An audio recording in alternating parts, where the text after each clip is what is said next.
Sodor. The fields were changing from yellow stubble to brown earth, and a tractor was hard at work as Thomas puffed along.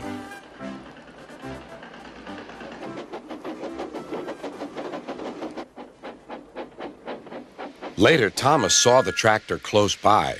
"Hello," said the tractor. "I'm Terence. I'm plowing." "I'm Thomas. I'm pulling a train.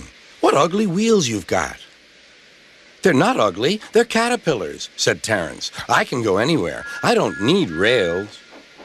"I don't want to go anywhere," said Thomas. "I like my rails, thank you." Winter came with dark clouds full of snow. "I don't like it," said Thomas's driver, old but confident. They finished their journey safely, but by now the country was covered. "You'll need your snowplow for the next journey, Thomas," said his driver. "Puh! Snow is silly, soft stuff. It won't stop me." And when they got back, it was so damaged that the driver had to take it off. "You're a very naughty engine," he said to Thomas.